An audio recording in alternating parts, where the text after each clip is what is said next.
As uvas chegam à adega, se for vinho tinto ou se for vinho branco, normalmente as de vinho branco, ou seja, as brancas, ficam em arcas frigoríficas.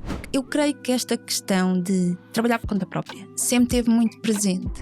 Eu não acredito nisso, eu acho que tem sempre que haver alguma solicitação, não necessariamente uma força, mas por exemplo uma variação de temperatura. Corre tudo muito bem, a primeira, a segunda, a terceira e a quarta. O que é que aconteceu? Fizemos tudo igual, não levar tudo muito a sério.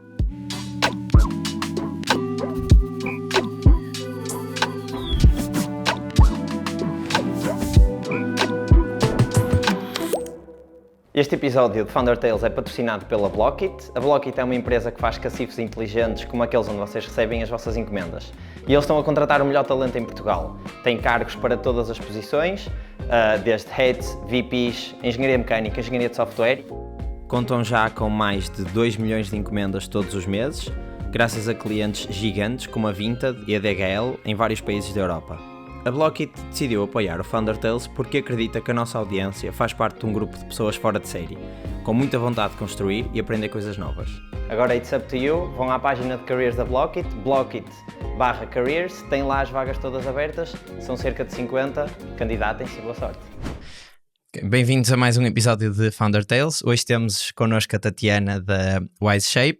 Antes de começar o episódio, já sabem, subscrevam, é a melhor maneira de nos ajudarem, deixem aí o like, essas coisas todas que já sabem, sigam-nos também nas redes sociais que deve aparecer aqui em baixo, têm os links todos, podem nos ajudar ainda mais no Patreon, portanto vejam o nosso Patreon para ver que tiers é que temos lá e como é que podem ajudar ainda mais, e temos a comunidade onde a malta vai discutindo os episódios e podem fazer perguntas aos convidados e tudo mais, portanto também se quiserem entrar tem aí o link em baixo. Pronto, agora sim, olá Tatiana. Olá, tudo bem? Bem-vinda. Obrigada pelo convite. Nada. Acho que a primeira pergunta que temos para ti, se calhar para dar algum contexto a quem nos está a ouvir, é o que é a Wise Shape? O que é que vocês vendem e o que é que vocês fazem? Portanto, a Wise Shape, basicamente, a marca foca-se em produzir e vender, ou seja, fazemos nós a própria produção de incubas em betão para fermentação e armazenamento de vinho. Ou seja, cubas que são, no fundo, aquelas caixas, não é caixas, não sei qual é que é o melhor nome, mas aquelas reservatórios. Sim, okay. Depósitos, serve para tudo. E o vinho fica nessas cubas durante quanto tempo e a fazer que processo? Ou seja, qual é que é o processo desde a uva até à garrafa? Ok, pronto, vamos ver. Então, a parte das cubas só entra depois, mas posso dizer, as uvas chegam à adega, se for vinho tinto ou se for vinho branco, normalmente as de vinho branco, ou seja, as brancas, ficam em arcas frigoríficas, porque a temperatura de fermentação é bastante inferior à das vinhas tintas. E, portanto, ela é desengaçada, depende agora se vais fazer um vinho de curtimento ou não. Okay. A parte que entram as cubas, elas têm um sistema de refrigeração e, portanto, aquela porta, isto para de 3.700 litros, é precisamente para, por exemplo, nos tintos, no final são removidas as massas, para ser massas possível. É tipo as películas, essas coisas. Claro, nas tintas, normalmente branco, elas são prensadas e só depois. Agora tudo depende também do estilo de vinho, que sim, deve dá para haver fazer muita muitas coisa. variações. Exatamente. Portanto, dá para fazer então a fermentação. De qualquer forma, o betão tem a grande vantagem de ser um bom isolante térmico. Mesmo assim, claro que a fermentação é uma reação isotérmica, liberta calor e é importante estabilizar a temperatura. Temos umas serpentinas de refrigeração no interior do material, elas são não acessíveis, podemos ter 1 ou 2 circuitos independentes e isto para a fermentação. Depois para estágio, no final, depende muito do estilo que o enólogo quer fazer, ou o produtor. Tanto o processo de fermentação como depois o estágio é feito nas cubas, e pode ser feito nas vossas cubas. Idealmente, eu creio que não faz muito sentido neste tipo de depósitos ficar só na fermentação, porque a mais-valia, digamos, para tirar partido da microoxigenação e, no fundo, potencializar todo o vinho, faz muito mais sentido, tem que haver o decorrer no tempo e aí é no estágio. Ok, ou seja, depois da fermentação em que as bactérias transformam o açúcar em Exatamente, álcool, não é? sim. E é assim que, Tá que o vinho, certo, sim. que o vinho Sim, sim. se transforma numa bebida alcoólica, senão era só sumo de uva. Exatamente. Depois Quando o está a vinho ainda fermentar. fica. Quando está a fermentar, chama-se mosto. Pronto. E depois a seguir à fermentação, que para. fica. Como é que para? A fermentação, portanto, normalmente o que acontece é esgota-se o açúcar. Depende muito do tipo de leveduras que são colocadas, se usam leveduras indígenas ou não, mas basicamente é quando a cinética das leveduras, ou melhor, as leveduras já não têm cinética para continuar o processo, e quando o açúcar é transformado em álcool. Ok. Por exemplo, no caso de um vinho como o vinho do Porto, por exemplo. Aí é interrompida. Pois, Com porque aí água- continua a haver aguardente. açúcar, não é? Exatamente, é isso. Não, continua a haver açúcar, só que precisamente a fermentação é propositadamente interrompida, adicionando aguardente. Por isso é que ele também tem um teor de álcool um bocadinho mais alto. Não é? Exatamente, sim. Como interrompes, significa que aquele açúcar residual permanece. Por isso é que também é mais doce. Sim, exatamente. Só uma pausa. Fechei a cortina. E já voltamos. Ok. Rita, tens de cortar este bocadinho quando vis isto. Põe a cortina direita. Espera aí, foi sorte. Puseste a cortina uma à frente da outra. Sim, acho que um bafo. acho que a Rita ia perceber. Pois está calor. Pá, nós ainda deixamos a janela aberta, mas não areja muito aqui em baixo. No bunker. Exato. Assim, se Exatamente. houver algum não. ataque. Não, nós estamos aéreo. seguros. Nós estamos seguros aqui. Aqui está. Sim, podemos gravar podcast para sempre. Cara Ok. claustrofóbico. É um bocadinho. Mas no vídeo, não sei se chegaste a ver algum. Toda a gente que vem cá diz que no vídeo não se nota tanto. Tipo, vem o vídeo e dá para perceber que é pequenino. Mas chegam cá Eu vi e. uns que eram maiores, como que havia a Cristina. Sim, mas isso não, foi numa conferência. Exato. E sim, eu acho talvez o ângulo. Pois, eu Ah, acho que é disso. Sim. Quando Depois, chegam cá, normalmente ficam quando tipo, vês o "Ui." vídeo final, vais ver. Isto só deve sair em setembro ou outubro, porque estamos a gravar já para a próxima temporada. Agora sim. vamos de férias um bocadinho. Pronto. Voltamos. Vamos voltar então. Tenho uma pergunta. Mas o vinho do Porto também entra nesse processo, ou seja, entra nas mesmas cubas, também tem. Pode ser feito, exatamente. Ah, Rosés, ok. brancos, tintos. Ou seja, pode ser tudo também dentro das vossas cubas, não é? Sim, correto. Pronto, depois há esse processo de estágio em que já acabou a fermentação. Qual é que é o que é que acontece nesse processo de estágio? Porque é que o vinho não é logo engarrafado? Novamente, depende muito do estilo. Sim, claro. Por exemplo, no caso concreto daqui, o que acontece é a microoxigenação que permite. Mas podemos entrar em segundas fermentações. Eu não quero ir muito para aí. Não, Eu fica sou de muito técnico, engenharia, assim, exato, só. que eu também não sei. Portanto, eu faço as cubas, desenvolvo-as e tal. Mas o que acontece é, precisamente, ele depois tem que ganhar no fundo, para desenvolver os aromas os aromas e o sabor secundários e terciários. Novamente, aí depois depende se vai também para a barrica de madeira, normalmente aí são os terciários. No fundo, para ganhar uma série de complexidade, ou melhor, uma série não, uma maior complexidade, ele depois fica em estágio. Ok. E é aí que não faz muito sentido. Por exemplo, as cubas de inox são completamente herméticas. Têm uma grande facilidade, são muito mais baratas, para vinhos, para grande escala, grande consumo. De facto, duram imenso tempo, mas além da questão da inércia térmica, como é um bom condutor de calor, no fundo acaba por permitir, por exemplo, na altura da fermentação, as oscilações de temperatura refletem-se automaticamente, porque como conduz bem, ou seja, não há aquele delay da variação de temperatura. Depois, espero não estar a perder a questão depois de continuar.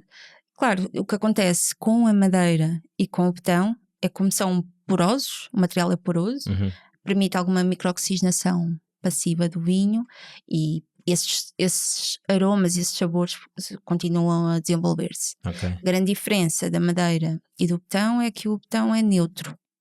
Neutro, Ou seja, em que sentido? Neutro no sentido que não confere nem sabores nem aromas. Ok. Mas permite, como é poroso, permite esse desenvolvimento de complexidade. Ou seja, a madeira vai ficar com o sabor do que teve lá antes, não é? Exatamente. E no fundo o sabor da madeira. Também. Pois, E que às vezes num perfil de vinho, um vinho que estagia em betão não significa que não possa ir, por exemplo, estagiar depois em barricas de madeira. Ok?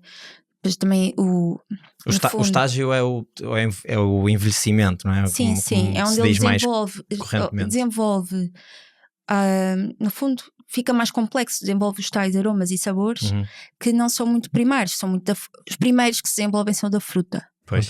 Ok, pronto. E então quando exemplo, vocês vão. Diz. Não, diz. Quando vocês vão falar com um cliente, o que é o selling point das vossas cubas? Ou seja, porque aquilo vai ser por comparação à madeira que é o que eles usam habitualmente, não é? Aqui o nosso, portanto, nós nunca vamos, a ideia não é competir com o inox, ou melhor, nós competimos diretamente com o inox no sentido de querem vinhos que se posicionem numa gama superior com mais qualidade. Claramente as cubas de betão são muito mais vantajosas do que as cubas de inox. É nesse sentido. Nunca vai eliminar precisamente as barricas de madeira, nem faz sentido, porque depende muito do perfil que queres fazer. O que acontece é, não havendo betão, ou mesmo na questão das talhas da cerâmica, se ou usas madeira muito antiga, no fundo já não tem aquele cariz muito marcante, ou então não tens nada que te permita continuar esse desenvolvimento e ganhar complexidade.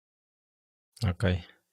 Então vocês no fundo posicionam-se ali no meio entre se calhar umas cubas que são um bocadinho mais resistentes que as de madeira e mais duradouras que as de madeira. Sim, e mesmo assim mais baratas, posicionam-se quando comparas mais baratas que as de madeira? Sim, se quando comparas por litro produzido, sim. Ok, por acaso isso aí não esperava que fosse mais barato, porque as de madeira parecem mais simples, não é? Mas ao mesmo tempo devem ser muito menos duradouras, não é? É isso, têm uma longevidade muito inferior.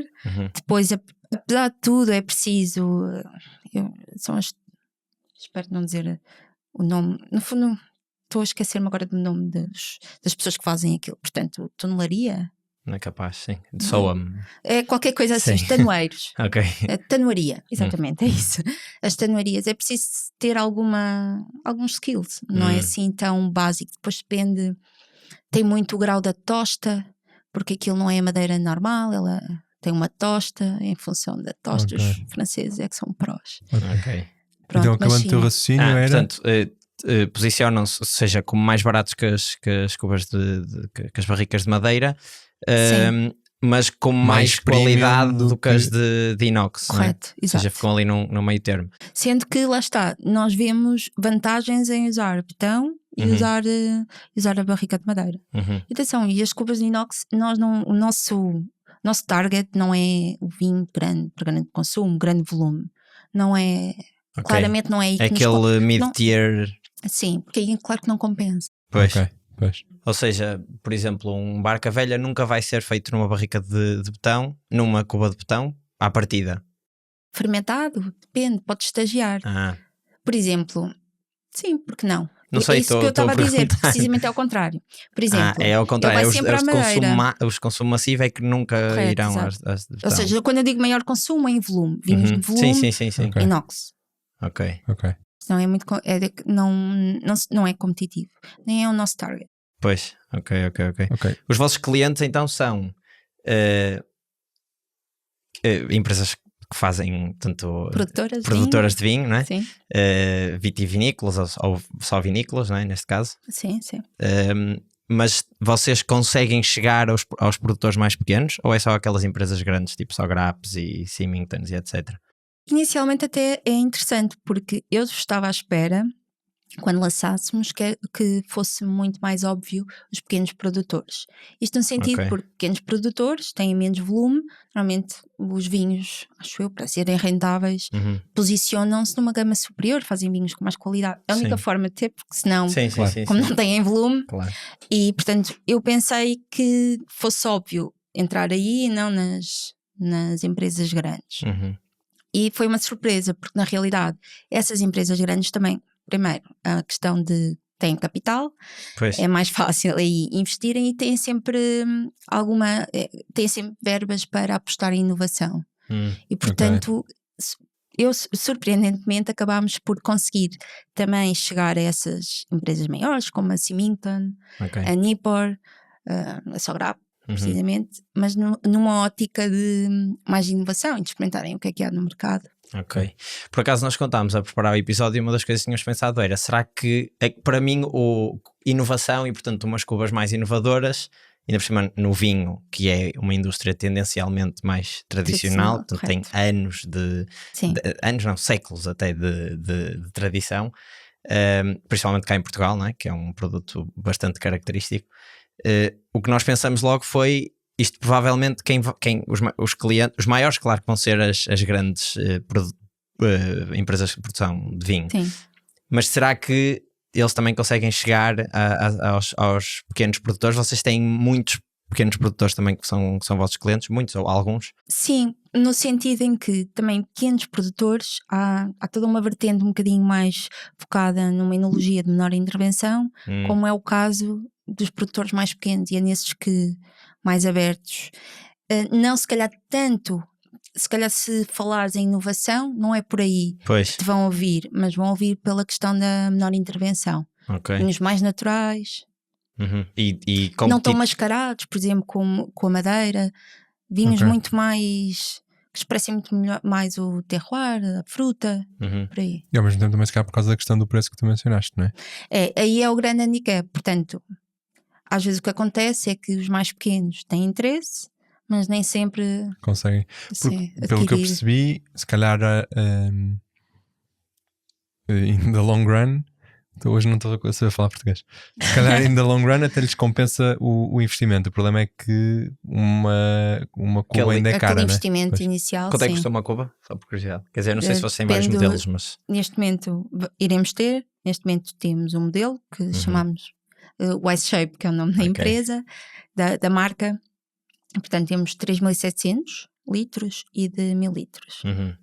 Portanto, de 1.000 litros, claramente, no fundo é um risco quando queres experimentar, claro, é um risco como é um risco menor, ainda que por litro até seja mais caro. E vocês vendem, basicamente vendem a cuba, Sim. Comprar a cuba, ok. Exatamente. E instalação? Instalação, no fundo, damos muito apoio. Às vezes instalamos, mas é um serviço à parte. Okay. Aliás, se o produtor quiser tratar disso, muito melhor. Porque aquilo não é leve, não é fácil transportar. Sim, e também se calhar não é a vossa especialização como empresa, não é? Não somos transportadores. E depois é como eu digo, é tudo complicado, porque mesmo a mais pequenina, que é muito pequenina, são só 1.000 litros, são 1,3 toneladas. Pois.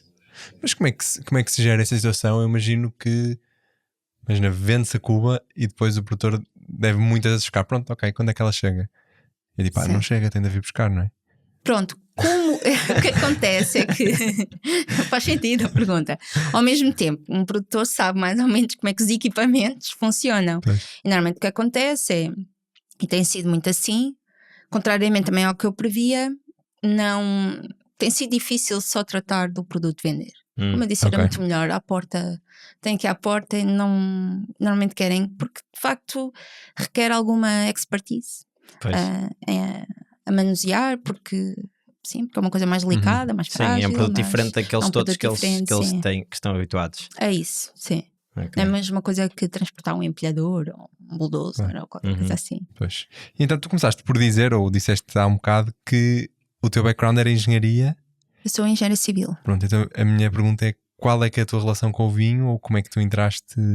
Porque a suposição é que tu estás, como tu disseste também, estás mais na parte dos materiais e da cuba em si e não... A minha área precisamente nem é essa.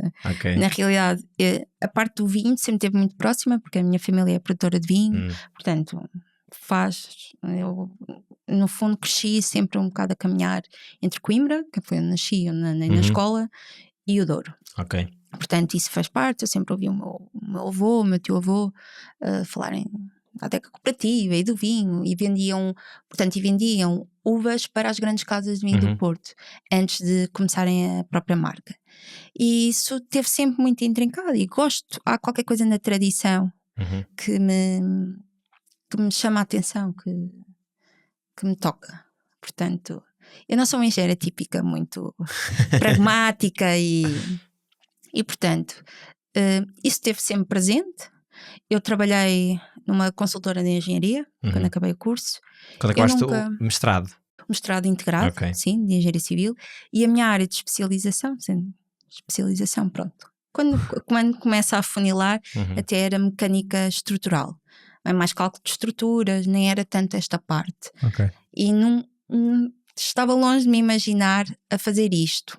Isto em que ano é que foi, só para enquadrarmos aqui cronologicamente? 2013. 2013. Portanto, depois fui trabalhar para Lisboa, para essa consultora, estive na área de cálculo das barragens, todas as barragens que passavam até era tudo para projetos muito longos, muito demorosos, porque envolvem muitas especialidades, coisas muito, muito longas. E portanto, claro, entrei para o estágio, depois fiquei lá e não sei, não é que tenha sido uma péssima experiência, mas eu creio que... Não te cativou logo? Não me cativou, eu no fundo já sabia, provavelmente não me ia cativar. E portanto, eu creio que esta questão de trabalhar por conta própria sempre esteve muito presente. Claro que agora com alguma distância consigo muito mais facilmente dizer, não, era óbvio que era isto, mas naquela altura não. Achas que isso veio também da tua família, da parte da produção de vinho? Completamente, e mesmo os meus pais são professores universitários. O meu avô, com quem cresci, sempre vivia em nossa casa, e ele reformou-se, também era engenheiro civil, ele reformou-se aos 55 anos. E portanto, isto para dizer que eu associei sempre, ainda que, por exemplo, a universidade não é trabalhar por conta própria, mas é uma profissão muito mais liberal. Naquele semestre que dás aquelas aulas, e depois eu via muitos meus pais em casa. Estavam longe de achar que afinal trabalhavam muito mais do que se calhar se tivessem um emprego com horário fixo e assim, fim de semana e essas coisas. Mas pronto, no fundo, de certa forma, essa liberdade que tenho, senão, que às vezes é uma liberdade também limitada, mas é escolhida por nós. Eu acho que é isso que... Portanto, no fundo, eu cresci a ver isto. Não é que eu tenha sido incutido muito este espírito de empreendedorismo, mas ele estava cá. Porque no fundo o meu avô já foi. A minha mãe também já era. Pronto. Teve sempre também ligado. E então como é que depois apareceu a Wise Shape? Ou seja, tu depois provavelmente saíste da consultora. Como é? Faz mal. Sim. Saí da consultora e confesso que andei assim um bocado perdida. Sabia que ainda que eu tivesse gostado, o curso de engenharia, ou seja, eu fui sempre muito para aquilo que é mais abrangente, porque eu nunca soube muito o que é que gostava. E claramente eu tenho uma parte ligada mais às artes, mais criativa, que nunca desenvolvi nem nunca lhe dei grande importância. Depois lutar muito contra isso, claro que isso naturalmente foi aparecendo, foi surgindo, e candidatei-me a uma bolsa da FCT, Fundação de Ciências e Tecnologia, exatamente, uma bolsa individual para doutoramento, sendo que perguntam, então mas vais especializar numa coisa que acabaste? Eu na altura já estava com a ideia de fazer qualquer coisa relacionada com as cubas em betão. Portanto, isto não sei se posso dizer isto, mas olha, agora já está. Já prescreveu, o que é que já prescreveu? Portanto, eu no fundo fui tudo premeditado. Eu escolhi ir para a bolsa porque pensei, é uma forma de ter algum rendimento, não depender tanto, ou não depender dos meus pais, e ter a liberdade, depois de fazer as cadeiras, ter a liberdade para desenvolver o meu projeto e para... No fundo podia ir começando a desenvolver as coisas sem ter que estar num sítio fixo. Portanto foi tudo assim muito premeditado. E aproveitei aquele período todo da revisão bibliográfica para estudar, sendo que novamente a minha tese não é tanto em materiais, mas foi precisamente na pesquisa bibliográfica que às vezes saía um bocadinho do caminho, mas basicamente para estudar composições e testar. Mas tu disseste então que já sabias especificamente que eram cubas de vinho ou cubas de betão. Sim, porque o que é que te fez pensar nesse problema tão específico? Eu creio que foi, não sei dizer Era óbvio que exatamente. para ti que havia um problema nas cubas em si? Sim, uma necessidade também de inovar, de fazer coisas. No fundo, inovar algo que na realidade foi buscar ou reinventar uma tradição. E também do que ouvia da parte da família, e eu creio que não, foi na altura que também já começava a haver algumas coisas italianas, Ok. muito com design, novamente isso chamava-me a atenção. Mas Eu se na calhar mesma posso área, ou seja, conciliar as umas duas cubas coisas. novas com Sim, uma sim. tecnologia diferente, ok. Sim. Sempre soube que era por aí. Pronto. Claro que ao longo não me vejo a empresa e não está só a fazer, tem outra marca que é o Wise Flow, que Também temos não aqui tem nas nada a ver, notas. Pronto, eu sempre soube ou achei que isto é muito um mercado nicho. Certo. Pronto, que não tem mal nenhum, Sim. mas que podia ser muito arriscado só apostar por aí. Por outro lado, é realmente aquilo que me dá mais prazer. Claro. Pois isso faz muita diferença Exato, acordar sim. de manhã para ir Sim. trabalhar. Não é uma coisa tão, não é que a outra não tenha tanto desafios, mas é um bocado mais engenheiro. O que é outra empresa já agora? Portanto, não é uma empresa, é marca, ainda somos uma empresa, é a Wise Flow.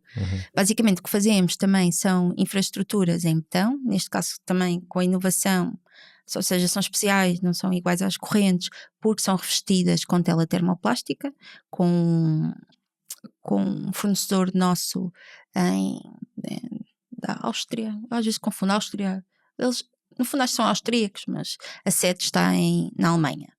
Portanto, e fazemos isso no fundo, que são também produtos premium dentro das estruturas ou de produtos ou coisas correntes. Quando dizes coisas correntes é tipo o quê? Caixas de visita, por exemplo. O que é que são caixas de visita?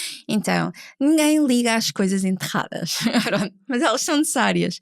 Então, tudo o que seja é necessário, sistema de drenagem, seja de águas pluviais ou águas residuais domésticas ou industriais, são reencaminhadas, portanto, em coletores de X em X metros, depende de 25 ou 50 metros, e cada vez que muda a direção, os coletores, no fundo, coletores são tubagens. Sim. Essa parte ainda estávamos a acompanhar. Sim, desculpa. Mas não é assim tão óbvio, Pois, porque às vezes não. Os termos são um bocadinho diferentes.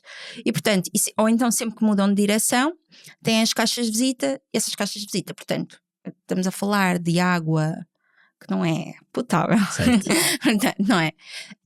É muito corrosiva, é muito agressiva, depois depende também do tipo de efluentes que chegam. E portanto faz todo sentido desenvolver algo que, portanto, agora, porque é que não fazem uma coisa só num polímero, em PP ou PE? O que é que acontece? Os níveis freáticos, e aqui em Portugal acontece muito, quando o nível freático é muito elevado, o que acontece? Uma estrutura enterrada, a pressão hidrostática tem tendência a levantar, certo? E acontece mesmo. E portanto o betão é uma estrutura mais pesada, portanto tem essa vantagem. E depois ser revestido é porque de facto o betão com efluentes com pH muito baixos vai-se degradar, vai corroendo. Então nesse caso vocês desenvolveram essas caixas de visita que agora vendem para vários clientes ou clientes que devem ser municípios, não é? Sendo que no fundo empresas são as entidades gestoras, portanto, tipo Águas do Porto ou Águas de Gaia. Exato. Águas de Porto é aquele caso em que é um sistema, uma entidade que gera sistemas em alta e sistemas em baixa. Então sistemas em alta o que fazem no fundo a adoção na captação, faz o tratamento e depois chega aos municípios. Esses são os sistemas em baixa. Ou seja, distribuem água. Exato, às casas das pessoas. Pronto, isso é o que distingue. E basicamente, essas normalmente são empresas municipais, a nível do município. No fundo, quem é o nosso foco são as entidades gestoras, são as Águas de Portugal, que é a holding, que depois se divide em Águas do Algarve, Águas do Porto, Águas do Centro do Litoral. Portanto, são esses que lançam os concursos das empreitadas e nós, na realidade, nós não concorremos a essas empreitadas. O que nós fazemos é... Tem parceiros que concorrem e fornecem para no fundo eles. São os empreiteiros, há um projeto, que normalmente são gabinetes de projeto da área de hidráulica, ou Eu creio que algumas entidades têm, quando são projetos mais simples, podem ter uma equipa de engenheiros a fazer projeto, mas é raro. Normalmente lançam um concurso para aquele projeto, ganham uma empresa que faz esse projeto e depois lançam o concurso de empreitada. E concorrem, portanto, e quem ganha essa empreitada é que depois nos vai comprar. Claro. Portanto, agora dizem, tem algum interesse um empreiteiro comprar uma coisa que é mais cara, mais premium? O que é importante é chegar às entidades gestoras e, portanto, é isso. Ainda que o nosso cliente direto não sejam as entidades gestoras, no fundo é elas que que nos dirigimos para mostrar as soluções e, claro, os gabinetes de projeto. Ok. Pois não estava nada a ver isto a ir para. Não. Podemos voltar ao vinho, que é mais agradável. Qual é que surgiu primeiro? A Wise Shape. A Wise Shape. E depois, como é que percebeste que isto podia ser também uma oportunidade? Olha, eu podia contar, na realidade, há coisas que vão acontecendo, simplesmente. Portanto, começou a colaborar connosco um diretor de produção. Portanto, eu, quando comecei, as cubas, elas eram produzidas numa pré-fabricadora. Ok. Portanto, esse diretor de produção tinha pegado neste produto, depois não desenvolveram muito, era uma empresa muito grande, não acharam que tivesse grande potencial. Ele saiu e veio-me falar deste projeto. Olha, e vem cá o fornecedor, o comercial da Predel, que é quem tem o sistema patenteado, por exemplo, dos fundos da Caixa. Queres recebê-lo? Ok, tudo bem. Normalmente é o contrário. E assim foi. Achei que podia ser uma oportunidade. Claro que havia um risco. Investimos em moldes, mas havia já uma possível obra para fazer. E essa obra já era um caixa de visita também? Para sul, sim. Ok. Qual é que é maior? A Wise Shape ou a Wise Flow? Wise Shape. Wise Shape. Ainda é. Ok, ainda. Se perguntarem para onde é que eu vejo a crescer, são coisas diferentes. Uma apela mais, se calhar, ao coração, não é? O Wise Shape apela. Sim, mas é uma coisa, como se diz, mais arquitetura também, design, é o que eu vejo. É onde há mais a parte criativa. A outra, há uma parte mais de engenharia. Sim. Pronto. Okay. E claro, mais em série. E tu no teu dia-a-dia, como é que te divides entre as duas? Tem sido caótico. Nós estamos assim numa fase também da empresa assim um pouco estranha, também estou com algumas dúvidas de direção ir, porque por um lado, para fazer assim um grande investimento permitia-nos escalar. Eu tenho muita relutância em ir às rondas de investimento e entrar por esse mundo. Não que tenha nada contra, até porque desconheço muito, mas o que é que acontece? Nós começámos logo, houve um investimento, até da minha mãe e depois meu.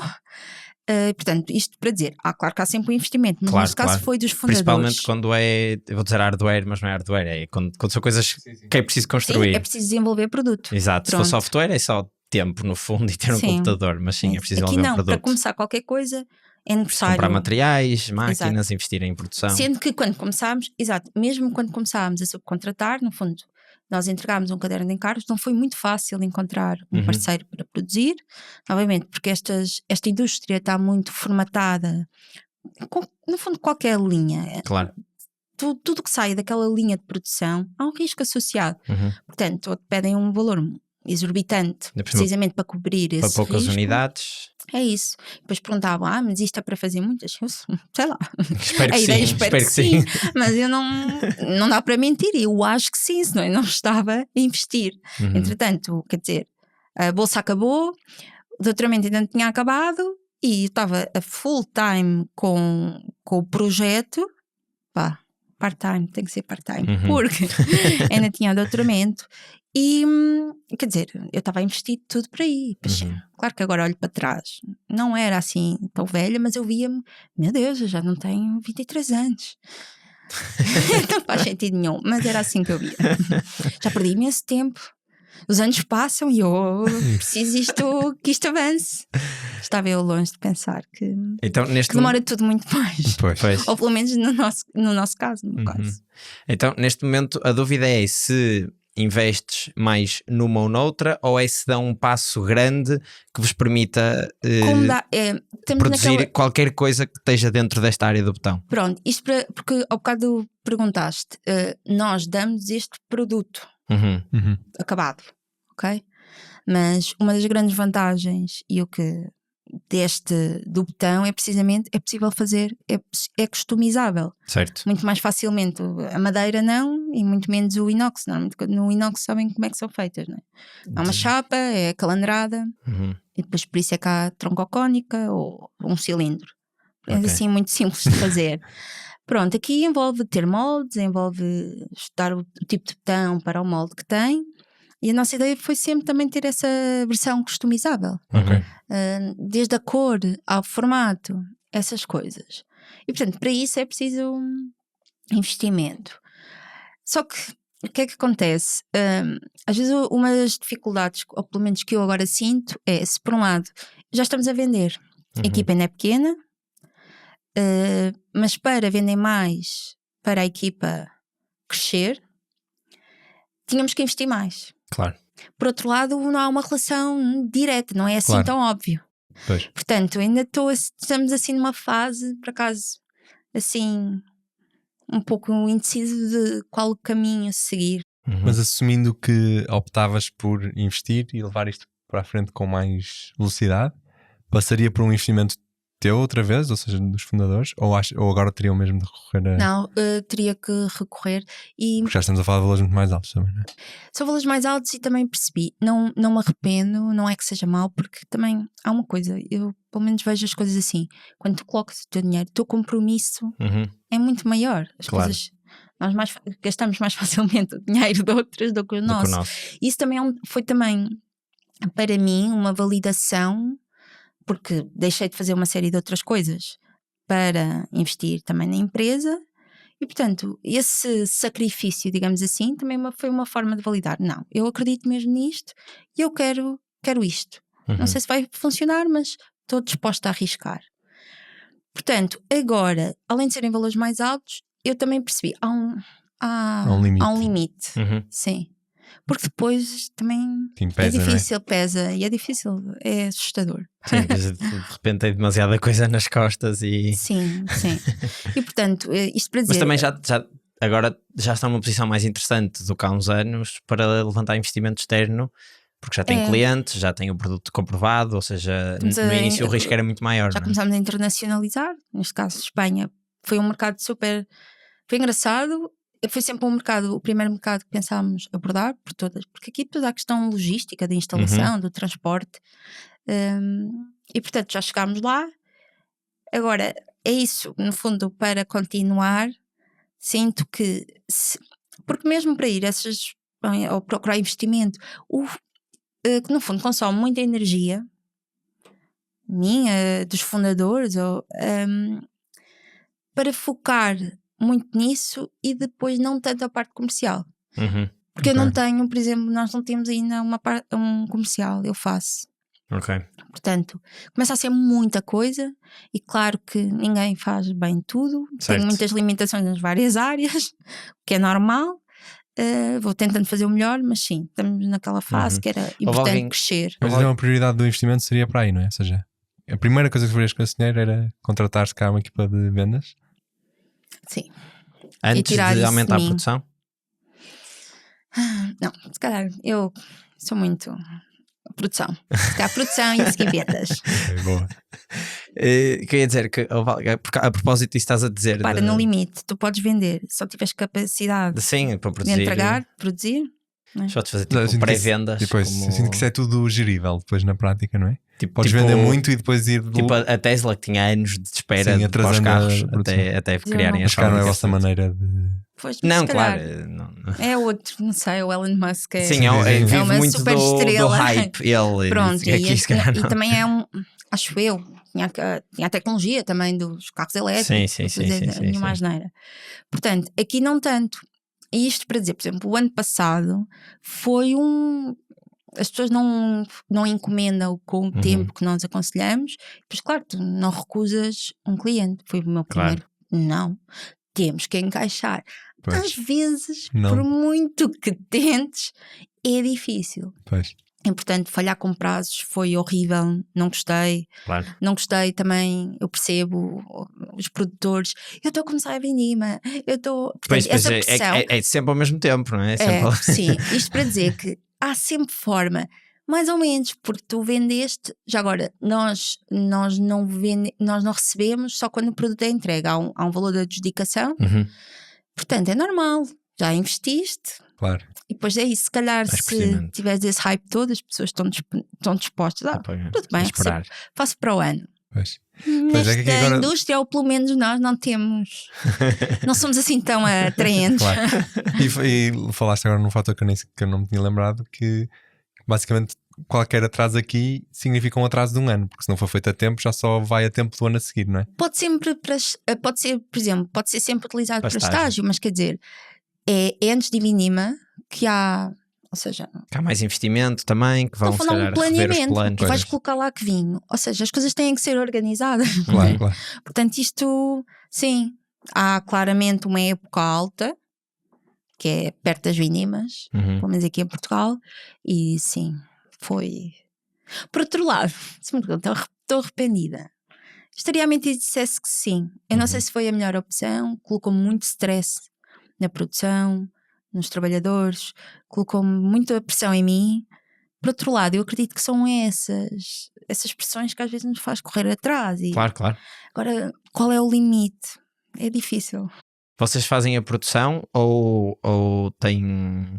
Fazemos. Vocês agora já produzem, vocês Sim. tens uma fábrica ou um armazém? Sim. Em Coimbra? Em Coimbra, sim. Ok. Mesmo isso foi um pouco. Foi tudo fora do planeado. Quando é que a fábrica surgiu? Ou seja, a Wise Shape começa em Então. 2018, se não me engano. Pelo Sim, menos a ideia, o no LinkedIn. conceito, exatamente, a ideia, porque depois eu comecei com um concurso de ideias do Instituto Pedro Nunes, portanto, e fui tendo assim, gradualmente, validações. E eu, ok, vamos por aqui. Tá Está a correr bem. Está a ir. Pronto, e eu, a produção foi um salto enorme, foi um desafio, continua a ser um desafio, acima de tudo porque eu vi-me na posição de eu tenho que decidir. Nós temos que decidir. Uhum. Portanto, a empresa com quem nós trabalhávamos foi comprada. Esse grupo foi comprado por um grupo qual não fazia qualquer sentido terem as Cubas. É uma coisa muito mais. Pronto, não quero falar em nomes, mas os padrões de qualidade não batiam com os nossos. Uhum. Por outro lado, assim de um momento para o outro, isto aconteceu, nós já tínhamos encomendas feitas. Foi muito complicado. E depois, no fundo, o padrinho deste projeto, quem tratava deste projeto nessa empresa, saiu. Portanto, de repente, ficámos assim Eram sem órfãos chão. lá no meio. Exatamente. E portanto, acho que há uma coisa que tem muitos defeitos. Eu tenho uma coisa que eu acho que é positiva, que é posso demorar às vezes um pouco parar para decidir, mas eu creio que sou boa a resolver, Ok. encontrar soluções. Uhum. Aliás, Que é acho que é isso uma skill, se calhar, mais valiosa que todas as outras técnicas. Não sei. Pelo menos não para um sei. CEO, para alguém que está à frente de uma empresa, Sim. resolver problemas, acho que é muito mais relevante do que saber Eu decido. o sim. detalhe do botão, porque alguém vai Não. saber melhor do que nós. É isso, às vezes tem coisas boas. Isso também foi o que aprendi. Se estás à espera de ter expertise em tudo e seres. Ninguém é especialista em tudo. Claro. Eu às vezes sentia que não, eu tenho que agora aprender pré-fabricação, mas que eu vou estar 2 anos. Pois. A tirar outro de outro. Esse é o problema de quem às vezes também é muito técnico, e aí foi muito importante ouvir de fora, ok, mesmo o teu storytelling está tudo certo, mas se calhar precisa de ser menos técnico Uhum. para chegar mais. Ok, tudo isso foi sendo limado. Portanto, demos por nós e não temos lugar. Então, das duas uma, ou o projeto acabava, morria, ou então precisamente decidimos, vamos encontrar então um espaço recorde, encontramos um espaço, depois tem muitas limitações, tem que ter um pé direito muito grande, quase tudo os armazéns que fomos ver eram minúsculos, com um pé direito que nunca na vida dava, ou se tinha pé direito não tinha uma ponte rolante. Pois. E na altura não, Nem imagino investir uma ponte rolante. Que requisitos é que é preciso ter para fazer uma fábrica coisa, de botão? Sim, e o investimento é sempre maior do que uma pessoa pensa. Claro. E agora dizem assim, se calhar, por muito que planeasse, há coisas sempre que aparecem, mas aqui temos de nos enrascar. E assim foi isto, para dizer que a própria produção foi assim. Quando é que foi? Teve que ser. Quando é que deram esse passo? 2022. Portanto, o produto é lançado em final de 2021. Espero que o tempo, não sei se ainda ouvem muito isto. Com o Covid, isto. Sim, às mas vezes mais ou é menos. possível, sim. Mas foi final de 2022. Final de 2022 lançamos o produto no encontro com vinhos da revista de vinhos em Lisboa. Vendemos logo aí a que tínhamos em demonstração. Mas, portanto, vejam o tempo que demorou desde a ideia até chegar ao produto final. Tu, no final do teu doutoramento, o que é que já tinhas? Já tinhas um projeto do que seria a Cuba? Tinhas uns protótipos? Já tinha o design, já tinha muita coisa, mas não tinha... Ainda não tinhas um protótipo? Uma Cuba. Não tinha uma Cuba, que era o que é preciso.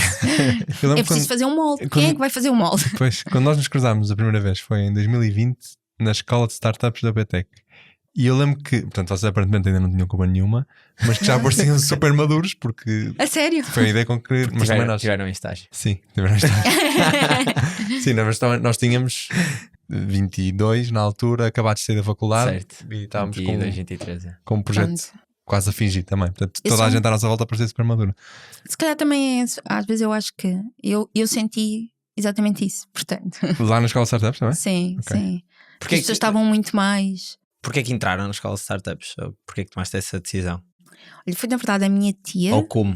Exato. Minha tia, que vive aqui no Porto, que quando, por circunstâncias, eu creio até que foi no funeral ou qualquer coisa assim. Foi assim uma coisa tipo atípica. Então, o que é que tu andas a fazer? E eu, continuas com aquela coisa das cubas? E eu, sim. Então faz-me aí um pitch. Estava com o meu tio ao lado, eles estão habituados a ouvirem pitches de pessoas e às vezes investem até.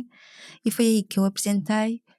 Minha tia disse, olha, sabes o que é que estás a precisar? Tu estás a precisar assim de ir para uma coisa, uma incubadora, mas para polir o discurso, está muito técnico, é interessante, tem uma coisa que é preciso investimento, mas não é um investimento absurdo, não é preciso 2 milhões para começar. Sim. Portanto, ainda por cima o modelo que eu tinha inicial de negócio era a subcontratar.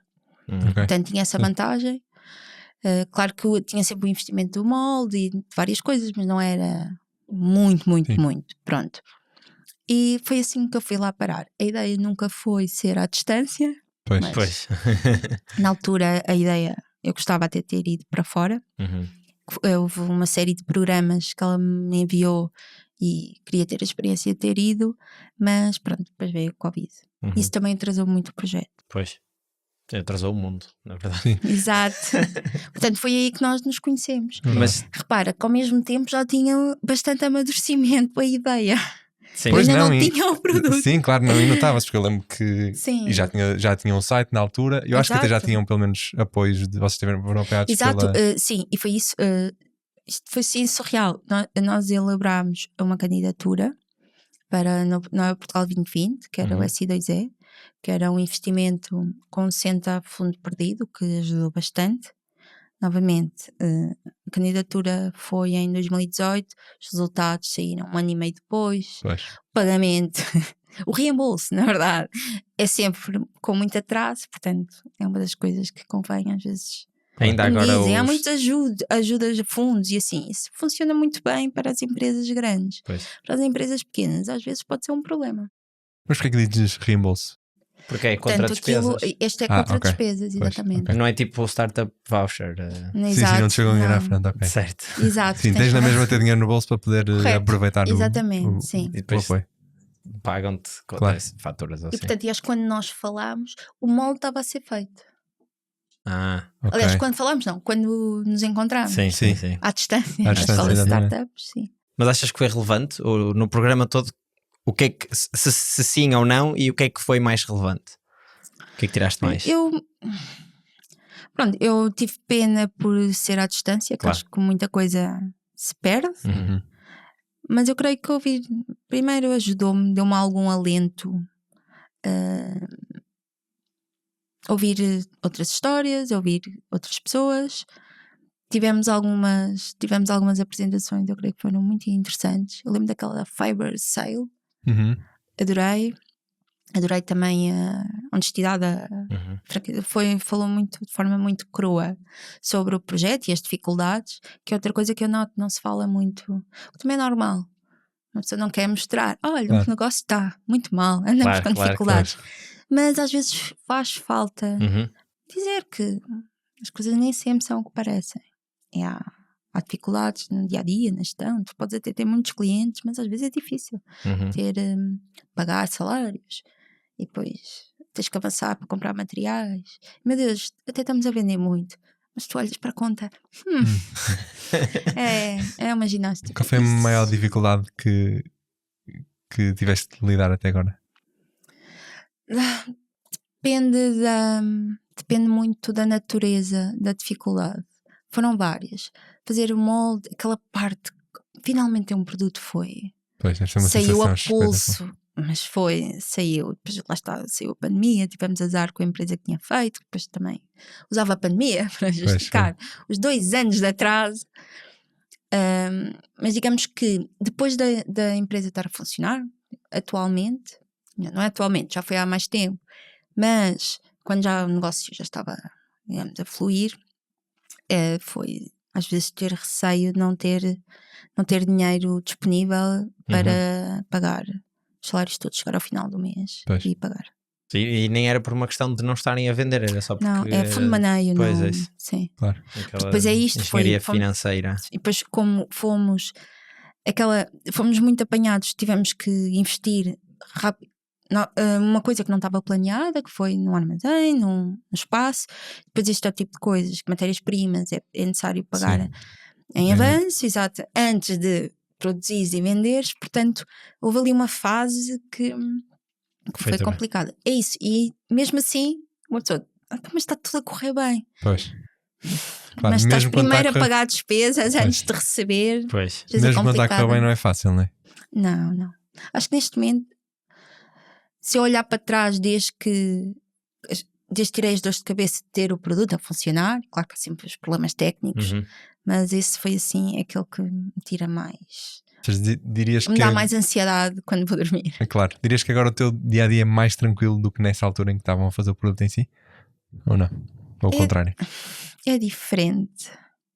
Eu acho que eu não sei se também é um defeito meu ou se quem desenvolve uma coisa que está sempre presente. Pois. No outro dia até ouvi uma amiga minha, ainda bem que vais tirar férias, parece que estás sempre a trabalhar. E eu?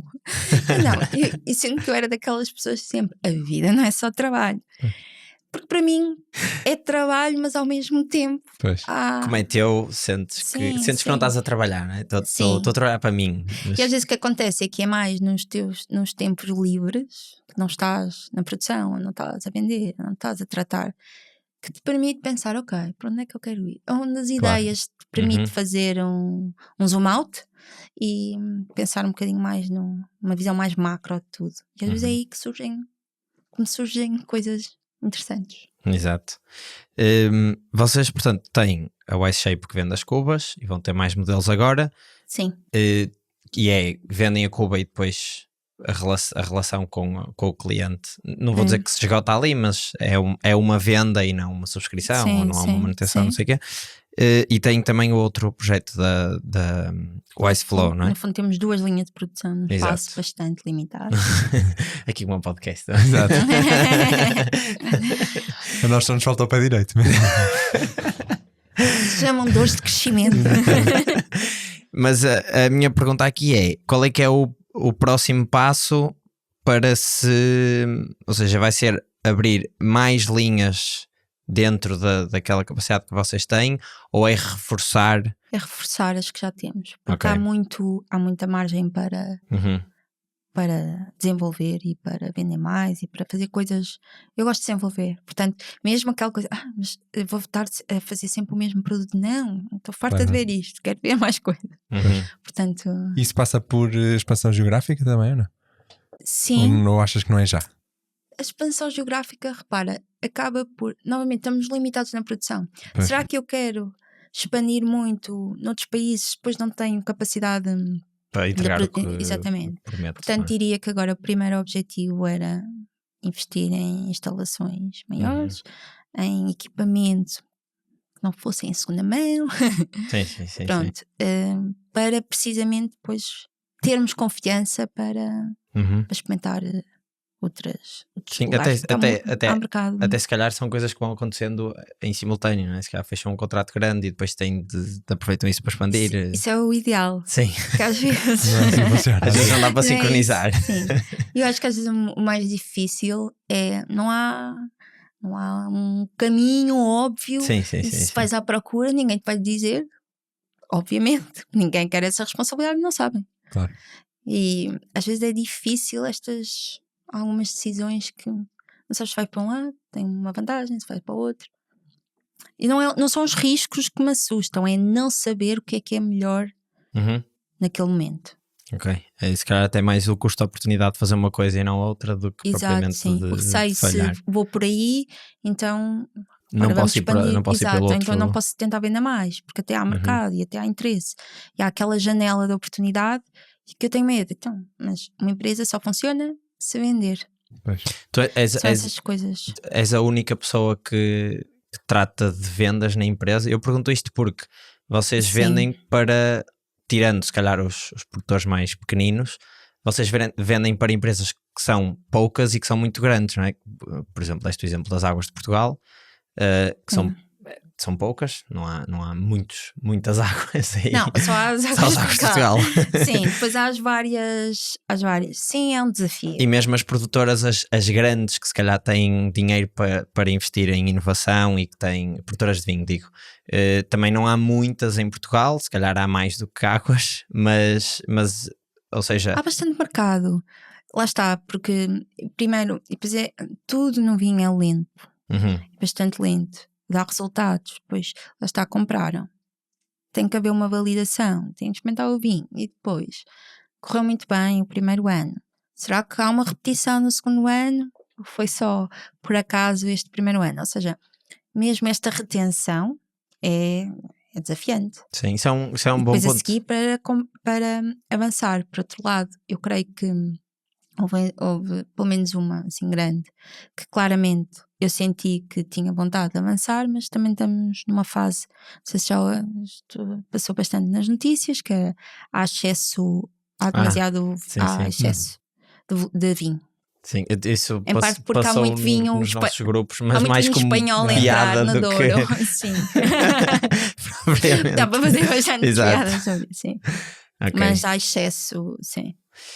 Pois, trocaste aí num ponto interessante, que é, há vinhos que têm estágios para cima de um ano, mais até 10 anos.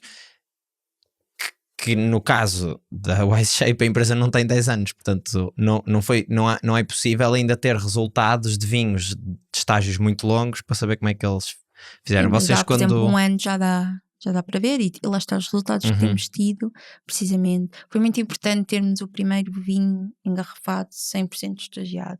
Pois. Então, e foi num ano e em não lugar a dizer que houve resultados muito diferentes, o diretor comercial também a dizer que claramente eram diferentes, portanto isso vai-nos dando, não é, credibilidade. Claro. E algum nome também, se calhar, não é? Sim. Não sei se isto está sob NDA, mas sabes algum vinho corrente que se vende aí no supermercado e que tenha sido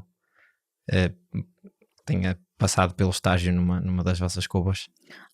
Sim, portanto só o nosso não é o meu vinho, mas é como se fosse Quinta Valmadruga Superior, é 100% estagiado. Vamos ter de experimentar. Pronto, se não for bom, a culpa é do enólogo.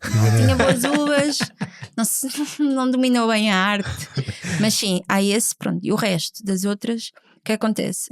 É muito usado em blends. Portanto, vinho é normal. Pois. Aliás, blending é toda uma toda uma arte, exatamente. Portanto, eu sei que foi muito usado em blends, agora 100% engarrafado. Ok. E portanto fez o processo todo, fermentação, estágio.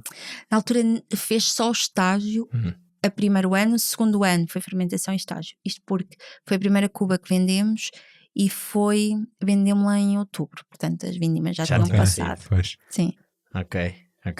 Engraçado. Depois a minha questão era como é que vocês testaram, se tu produziste com a ajuda do teu avô ou assim, vinho antes de venderes a cuba, ou Não, se os clientes foram os vossos... De todo.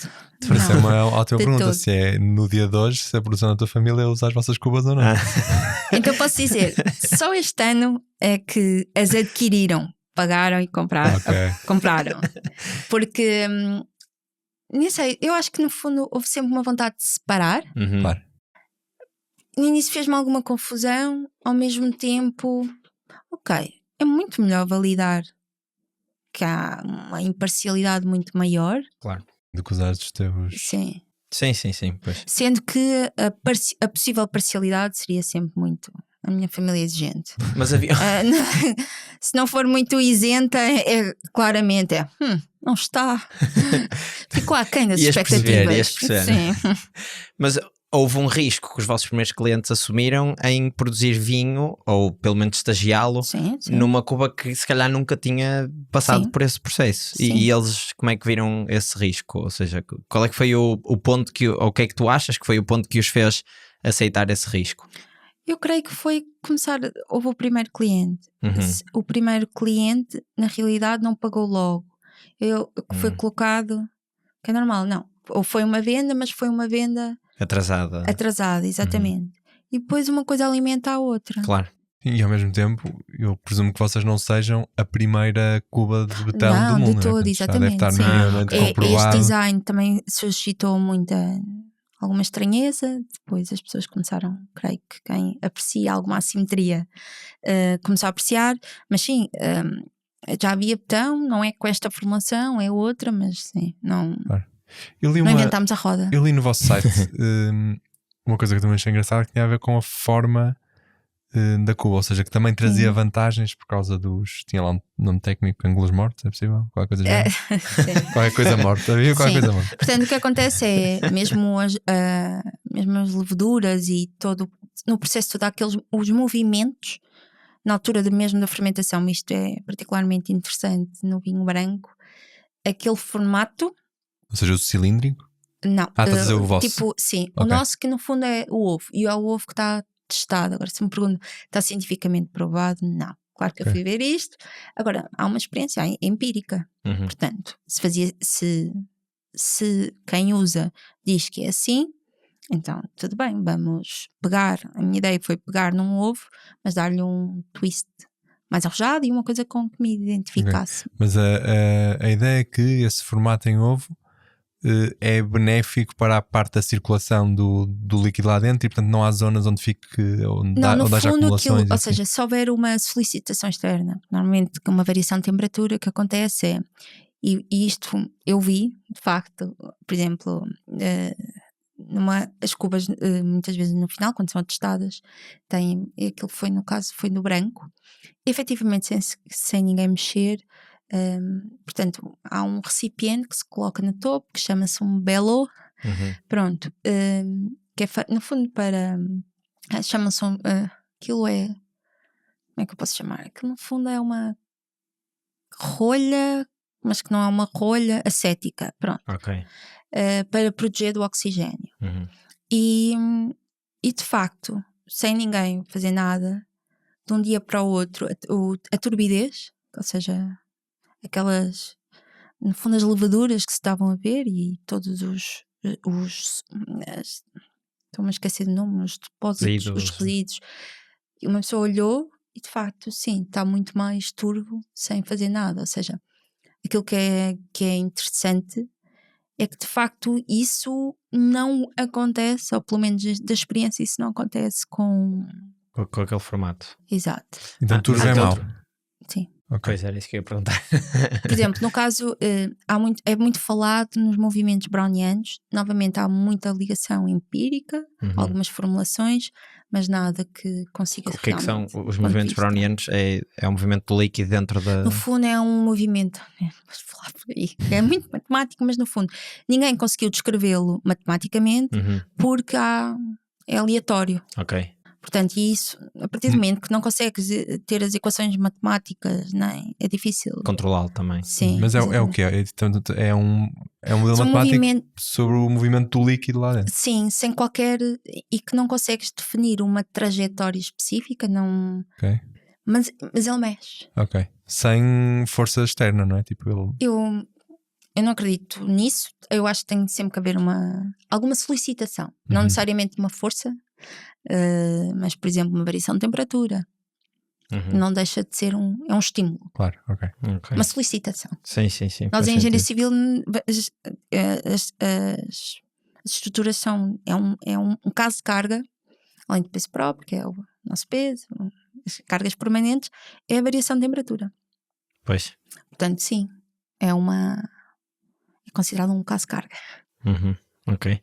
Vocês têm, agora estavas a falar, estava a lembrar de uma coisa que era, vocês, como isto é relativamente recente e tem esta componente mais empírica que tu falaste, vocês têm vontade ou desejo de eventualmente fazer algum tipo de estudo mais científico para terem os vossos novos modelos assentos numa base mais académica?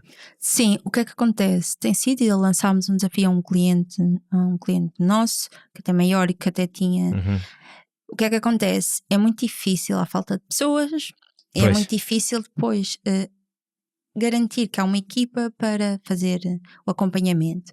Claro que eu não desisti, também nessas coisas sou teimosa, eu acho que uma possibilidade é fazer, por exemplo, um estágio, um trabalho tipo final uma de curso, tese mestrado, uma tese, exatamente, assim. terá que ser por aí. Sendo que também é sempre limitado, porque eles neste momento têm muito pouco tempo, portanto também acredito que não dê para aprofundar muito. E agora, tem a parte boa, como a produção da família adquiriu, tem uma vantagem maior, que é a acessibilidade, em que o acesso para poder fazer algumas validações. Certo. Não empíricas, mas... Consegues brincar um bocadinho mais com os sim. parâmetros. Quantos é que vocês são neste momento? Acho que não chegamos a perguntar. Então, somos 6. Ok.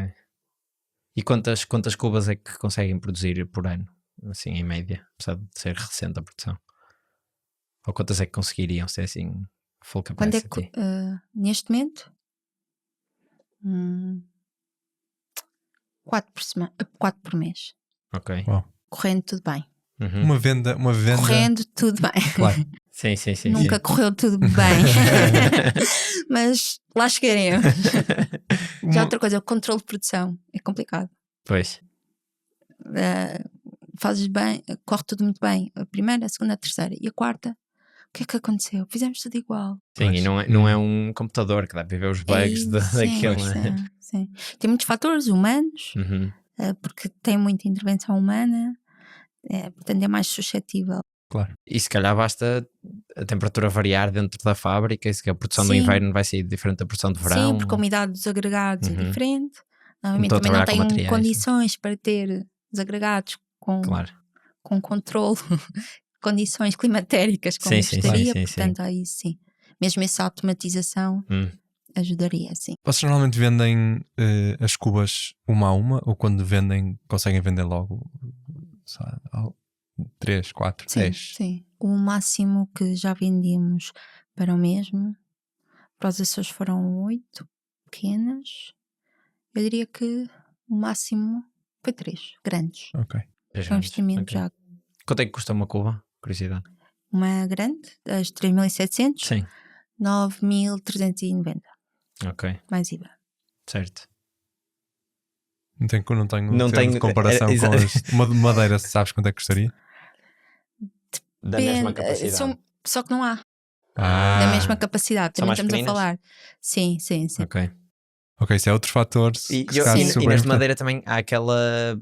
Mas são caras e duram um pouco. São muito caras. Novas são Sim. muito caras. Ok. Mas mesmo usadas, se forem usadas por alguém XPTO ou Sim, em... sim. tenham, Depois valorizam muito. valorizam porque têm um sabor ou um... Zé Sigou Morro e mano, Pois. essas coisas, sim. Engraçado. Exato. Bem, vamos para a última Vamos, pergunta? não tenho mais perguntas. Então, a última pergunta, que é a pergunta que fazemos sempre, é um conselho que tu gostavas que tivesse sido dado no início da tua carreira como empreendedor.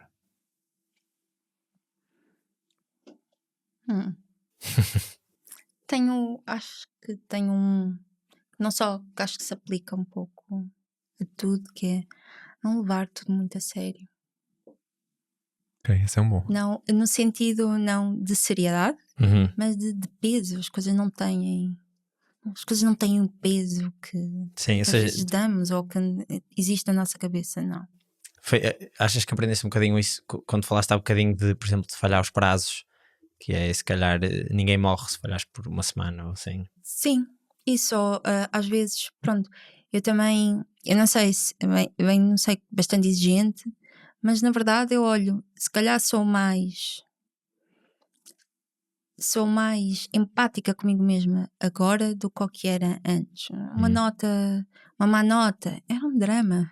Portanto, eu tinha muitos dramas quando as coisas não corriam como eu achava que deviam correr ou como eu acho que me Sim. preparava, e punha muito peso nisso, como se toda a minha integridade e Fosse o posto meu em causa. caráter valor, fosse, exato. todo o meu valor Por se aquele. limitasse aos nossos feitos ou achievements Uhum. Não é nada disso. E portanto agora como vejo, sim, levar as coisas de uma forma mais leve, ter sempre brio no que se faz, obviamente, nem há outra forma de estar, mas sim, ser mais leve. Ok, tentei, fiz o meu melhor, pede desculpa a seguir, é sempre um bom. Ótima maneira de acabar o episódio. Exatamente. Tatiana, obrigado por teres vindo. Espero que ainda não tenhas morrido assada, que está um bocado quente aqui dentro. Não. Parece uma cuba em fermentação. Exato. Pois nós também produzimos. Exato. Exato, calor. E pronto, acho que é isso. Uhum. É isso. Pronto, já sabem, mais uma vez, subscrever estas coisas todas e é isso. Até para a semana.